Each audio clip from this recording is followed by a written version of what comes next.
Fancy saris, కంచిపట్టు సారీస్ కి ప్రత్యేకంగా పెట్టింది పేరు మన పూర్ణిమ ప్రింట్స్, కేపీహెచ్పి అండ్ మాదాపూర్. నమస్కారం. కార్తీక పురాణం 14వ రోజు పారాయణలోకి వచ్చాం. ఈరోజు కార్తీక పౌర్ణమి. అంటే మనకి 14వ రోజే పౌర్ణమి వచ్చిందంటే ఒక్కొక్కసారి తిథి ద్వయం కదిలిపోతుంది. 13వ రోజున 2 తిథులు కనపడుతున్నాయి. ఈ సంవత్సరం మనకి తిథులు కొంచెం దగ్గరగా ఉన్నాయి చూడండి. మనం చతుర్దశి, నరక చతుర్దశి, దీపావళి ఒకేసారి జరిపేసుకున్నాం ఒక రోజునే. అలాగే నిన్నటి రోజున 2 తిథులు ఉండటం వల్ల ఈరోజు 14వ రోజే కార్తీక పౌర్ణమి పుణ్య దివసం వచ్చేసిందండి. మనం ఈ 15 రోజుల పాటు ఏమీ చేయలేకపోయినా, అంటే ఉపవాసం ఉండలేదు, పొద్దున్నే స్నానం చేయలేకపోయాం, వేళకి దీపం పెట్టలేకపోయాము, ఎవరికైనా దాన ధర్మాధికాలు చేయలేదు, దేవాలయ దర్శనం చేయలేదు, కార్తీక పురాణ శ్రవణం కూడా చేయలేకపోయాము అనుకుందాం. ఈ 15వ రోజునైనా కార్తీక పౌర్ణమి నాడు తెల్లవారుజామునే స్నానం చేయటము, నది వాపిక ఉపతటాకాదులు లేకపోతే ఇంట్లో అయినా వేడి నీళ్ళు కాకుండా బోర్ వాటర్ ప్రిఫర్ చేయండి. కొంచెం వెచ్చగా ఉంటాయి, అంత చలేయకుండా ఉంటుంది.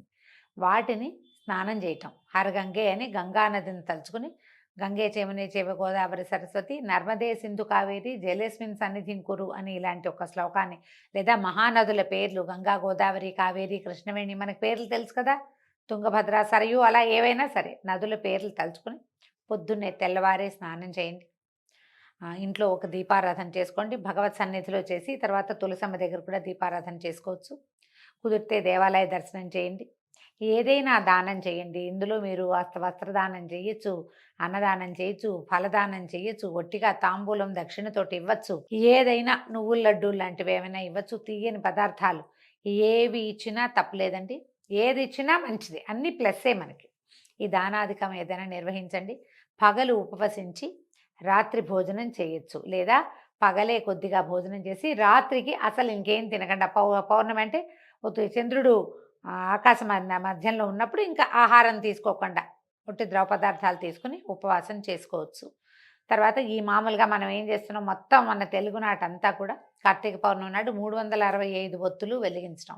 సంవత్సరం అంతా మనం దీపారాధనలు సరిగ్గా చేసినా చెయ్యకపోయినా, ఏదైనా ఇబ్బంది వచ్చినా, నెలసరి వల్ల 4-5 రోజులు మన ఇంట్లో దీపారాధన జరగలేదని అనిపించినా, దేనికైనా సమాధానంగా ఉంటుందని 365 ఒత్తులని ఒకేసారి తులసి సన్నిధిలో కానీ, దేవాలయంలో కానీ, లేదా మన ఇంట్లో దేవతార్చన ఎక్కడ చేసుకుంటామో అక్కడ కానీ ఒక చిన్న ముగ్గేసుకోవటము, తర్వాత దీపారాధనకి ఒక మన మట్టి ప్రమిదలో ఈ 365 ఒత్తుల్ని మధ్యాహ్నమే కొంచెం ఆవు నెయ్యి వేసి తడిపి ఉంచితే సులువుగా వెలుగుతాయండి, చక్కగా ఆహుతవుతాయి, దీపం చక్కగా నిలిచి వెలుగుతుంది.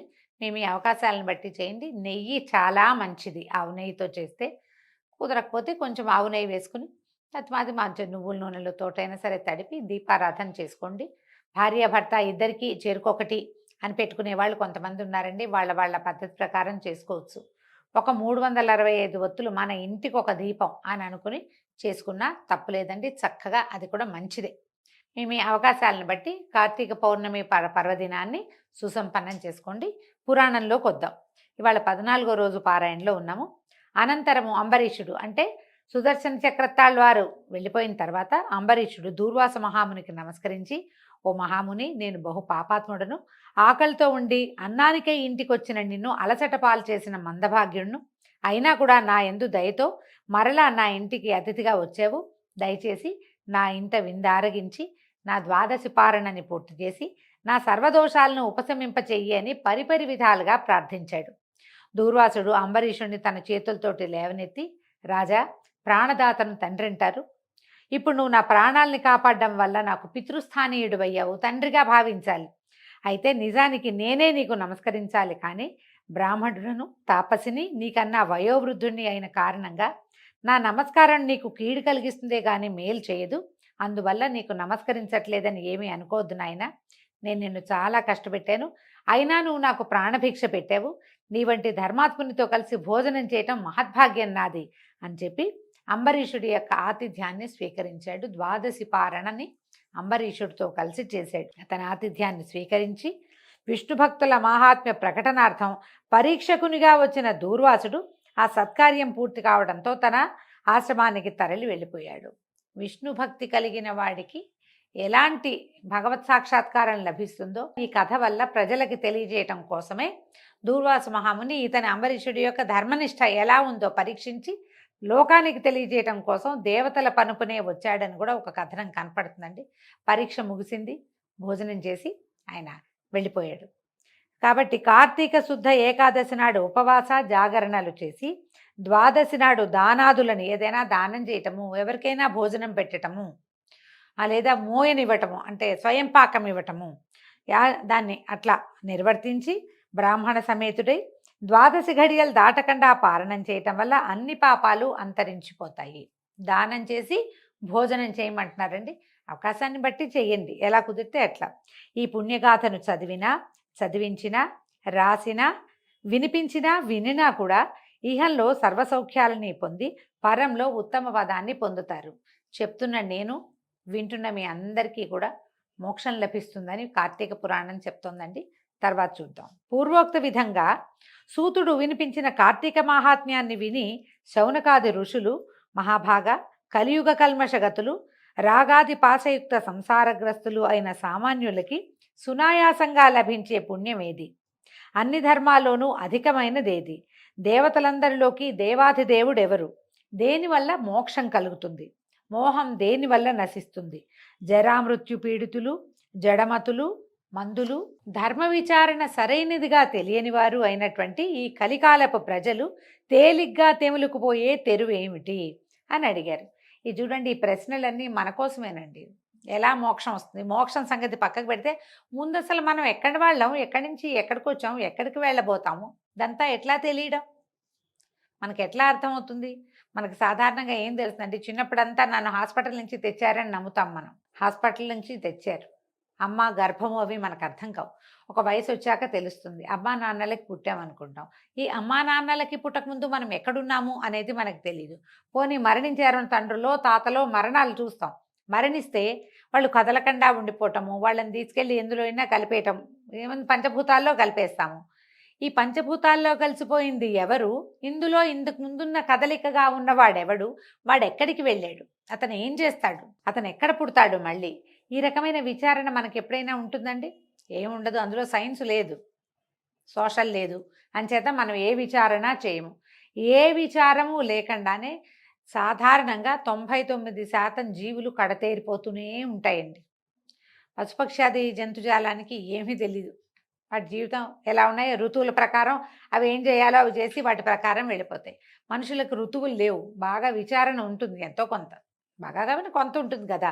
ఈ కథ నడిపిస్తూ ఉంటాం. అప్పుడప్పుడు కథలో మనకి 2-3 సార్లు ఈ విచారణ వస్తుందండి.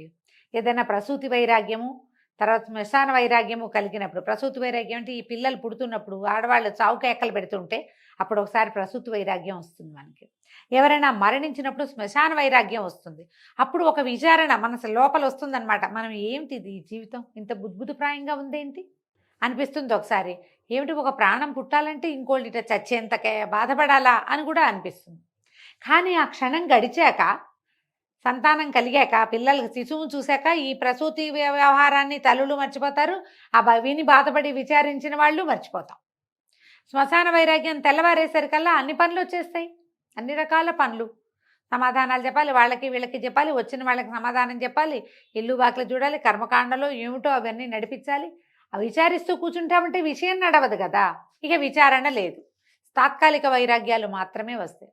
ఈ వైరాగ్యాన్ని కంటిన్యూ చేయటం కానీ, దీని మీద పరిప్రశ్న మళ్ళీ మళ్ళీ మనని మనం ప్రశ్నించుకోవటం కానీ, ఎవరినైనా అడగటం కానీ మనం చెయ్యము. ఎప్పుడూ అత్యంత విషాదభరితమైన సంఘటనలు ఏవైనా జరిగినప్పుడు మనకి ప్రశ్నలు వస్తాయండి. ఆ ప్రశ్నలకి సమాధానాన్ని ఇట్లా ఏవైనా పురాణాల్లో మనం తెలుసుకోగలుగుతాం. మనంతటా మనకైతే ఏం ఆన్సర్లు రావండి, అన్నీ శేష ప్రశ్నలే ఇవి. మనకు అసలు అర్థం కాదు ఏం చేస్తున్నాము అని. అయితే ఇప్పుడు చెప్తున్నారు, మంచి ప్రశ్నలు వేశారని సూత మహాముని ఇట్లా చెప్తున్నారు. ఇలాంటి మంచి విషయాల గురించి ప్రసంగించుకోవటం వలన వివిధ తీర్థక్షేత్రాటన స్నానాల వల్ల, వివిధ యజ్ఞయాగాది నిర్వహణల వల్ల కలిగేటంతటి పుణ్యం లభిస్తుంది. ఇంతవరకు నేను మీకు చెప్పిన కార్తీక ఫలమే వేదోక్తమైనది. ఏమిటి ఇప్పుడు మనం ఇవన్నీ ఇట్లా డిస్కస్ చేయటం వల్ల ఏమవుతుందంటే, ఇవి వేరే వేరే ఊర్లు వెళ్ళి దేవతార్చన దేవాలయాలు చూసి అక్కడ తీర్థాటన చేసి స్నానం చేసి తర్వాత మన రకరకాల నది స్నానాలు చేస్తే ఎలాంటి ఫలితం లభిస్తుందో, ఇలా ఉత్తమ విచారణ వల్ల కూడా అలాంటి ఫలితమే లభిస్తుందట. వేదోక్తమైనది కార్తీక ఫలమే వేదోక్తమైనది. విష్ణానందకారకమైన కార్తీక వ్రతమే ఉత్తమ ధర్మము. కార్తీక వ్రతం అన్నిటికంటే ఉత్తమ ధర్మం, ప్రతివాడు ఆచరించవలసిందే దీన్ని. అయితే సర్వశాస్త్రాల్ని వివరించి చెప్పేందుకు నేను సమర్థుణ్ణి కాను, సమయము చాలదు గనక అన్ని శాస్త్రాలలోనూ ఉన్న సారాంశాన్ని చెప్తాను వినండి. విష్ణు భక్తి కన్నా తరుణోపాయము లేదు. ఈయన విష్ణు భక్తి గురించి చెప్తున్నాడండి. శివభక్తి కంటే కూడా తరుణోపాయం లేదు అనేది కూడా మనం ఇంకొక చోట ఇదే పురాణంలో వింటాం. దైవ భక్తిని మించిన తరుణోపాయం లేదు, అది ఏ దైవమైనా సరే. అయితే ఈ దైవగాథల్ని వినేవాళ్ళు విగత పాపులై నరకదూరులై ఉంటారు. హరిహరుల ప్రీతి కోసము స్నాన దాన జప పూజ దీపారాధనాదులు చేసే వాళ్ళకి పాపాలన్నీ వాటికవే పటాపంచలైపోతాయి. అందుకని మనం ఏం చెప్తా అంటే రోజు నిత్య దీపారాధన చేస్తారు, చాలామంది చేస్తాం. ఒకవేళ నిత్య దీపారాధన కుదరదు, చెయ్యరు. కార్తీకంలో ప్రత్యేకంగా దానము, దీపము, స్నానము ఇవే కదా విధులు కదా. కాబట్టి కనీసం ఈ కార్తీకంలో అయినా దీపారాధన చేసుకోవటం, ఇంట్లో కుదరకపోతే దేవాలయంలో దీపారాధన చేయి. దేవాలయానికి వెళ్ళలేకపోతే ఇంట్లో వాకిట్లోనో, తులసి దగ్గర, వీధి వాకిలి గుమ్మంలోనో, ఎలాగో దేవతార్చన దగ్గర చేస్తాం. ఇలా చేయటం వల్ల ఏమవుతుందంటే ఈ సంవత్సరం అంతా చేయలేకపోయిన దాని సమస్య తీరి మనకి ఫలవంతం అవుతుంది మనం చేసినది.